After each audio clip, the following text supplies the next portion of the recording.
தேர்வில் மாணவர்கள் அறிவியலில் 80%, கணிதத்தில் 85% தேர்ச்சி பெற்றனர் மற்றும் அறிவியல், கணிதம் ஆகிய இரு பாடங்களிலும் 75% தேர்ச்சி பெற்றனர். 40 மாணவர்கள் 2 பாடங்களிலும் தேர்ச்சி பெறவில்லை எனில் தேர்வு எழுதிய மாணவர்களின் எண்ணிக்கை எவ்வளவு? இப்போ இந்த கொஷினில் என்ன கேட்குறாங்க அப்படின்னா, ஒரு எக்ஸாம் நடக்குது. அதில் சயின்ஸில் மட்டும் பாஸ் ஆனவங்க 80% அப்படின்னும், அதே மாதிரி மேக்ஸில் மட்டும் பாஸ் ஆனவங்க 85% அப்படின்னு கொடுத்துட்டு, சயின்ஸ் மேக்ஸு இது ரெண்டுத்துலேயும் பாஸ் ஆனவங்க 75%ன்னு கொடுத்துட்டு, இது ரெண்டுத்துலேயும் ஃபெயில் ஆனவங்க இருப்பாங்களே அவங்க 40 பேருன்னு கொடுத்துட்டாங்க. இதெல்லாம் பர்சன்டில் கொடுத்துட்டு இது மட்டும் எண்ணிக்கையில் கொடுத்துட்டு, அப்போ மொத்தமாக எக்ஸாம் எழுதுனவங்க எவ்வளோ பேர் எழுதியிருப்பாங்க அதுதான் கேட்குறாங்க. மொத்தமாக எவ்வளோ பேர் எழுதுனாங்கன்னு தான் கேட்குறாங்க. இதை நம்ம எப்படி பண்ண போகிறோம் அப்படின்னா, வென் டயக்ராம் போடுவோம்ல அந்த மாதிரி போட்டு தான் செய்ய போகிறோம்.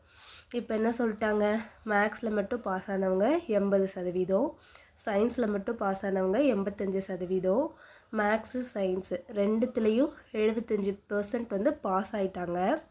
மேக்ஸு சயின்ஸ் இது ரெண்டுத்துலேயும் ஃபெயில் ஆனவங்க 40 பேருன்னு கொடுத்துட்டாங்க. சரியா?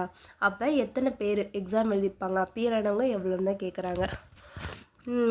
இப்போ இதுவும் பர்சன்டில் கொடுத்துருந்தாங்கன்னா நம்ம ஈஸியாக போட்டிருந்துருக்கலாம். ஆனால் இது மட்டும் எண்ணிக்கையில் கொடுத்ததுனால நம்ம இது ஃபுல்லாக என்ன சதவீதம்னு ஃபஸ்ட்டு கண்டுபிடிக்கிறோம். இப்போ பார்த்தோன்னா, இப்போ ஒரு பாக்ஸு இது என்னென்னா மொத்தமாக எவ்வளோ பேர் எக்ஸாம் எழுதினாங்கங்கிறது அது டோட்டல் பாக்ஸு. சரியா? இதில் பார்த்தோம் அப்படின்னா இந்த 2 சர்க்கிள் போட்டோமா, ஃபஸ்ட்டு இது மேக்ஸுன்னு எடுத்துக்கிறோம், இது சயின்ஸுன்னு எடுத்துக்கிறோம். மேக்ஸில் மட்டும் பாஸ் ஆனவங்க எவ்வளோ 80%, அதை இங்கே போட்டாச்சு. அதே மாதிரி சயின்ஸில் மட்டும் பாஸ் ஆகுனாங்க 85 பேர், ரெண்டுத்துலேயும் பாஸ் ஆனவங்க 75 பேர்.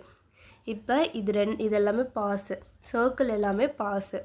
அது தாண்டி வெளியே இருக்கவங்க யார் அப்படின்னா ரெண்டுத்துலேயும் ஃபெயில் ஆனவங்க, அது எண்ணிக்கையில் கொடுத்துட்டாங்க.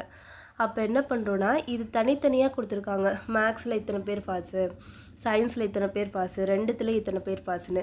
நம்ம என்ன பண்ண போகிறோன்னா, இதை ஃபுல்லாத்தையும் மொத்த பாஸ் பர்சன்ட் எவ்வளோன்னு ஃபஸ்ட்டு கண்டுபிடிக்க போகிறோம். ஓகேயா? அப்போ ஃபஸ்ட்டு சயின்ஸ் மேக்ஸ் எவ்வளோ பர்சன்ட் கொடுத்துருக்காங்க, மேக்ஸில் 80% கொடுத்துட்டாங்க, சயின்ஸில் 85, மொத்தமாக 165.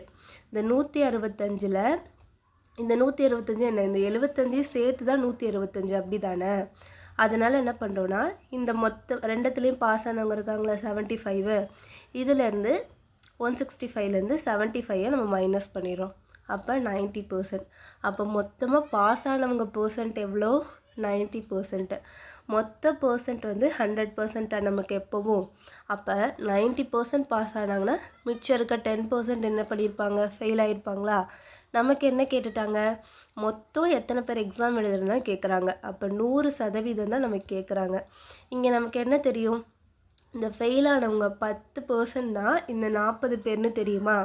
அப்போ 10% தான் 40 பேர்னா மொத்தமாக எக்ஸாம் எழுதணும் எவ்வளோன்னு கேட்டனால 100% எவ்வளோன்னு பாக்ஸ் மெத்தடில் செய்கிறோம். அப்போ இந்த 0க்கு 0 கேன்சல் ஆகிடும். இதை கிராஸ் மல்டிப்ளை பண்ணால் என்ன கிடச்சிரும், 400. அப்போ மொத்தமாக எக்ஸாம் எழுதுகிறவங்க எவ்வளோ பேர் அப்படின்னா 400 பேர். ஓகேயா?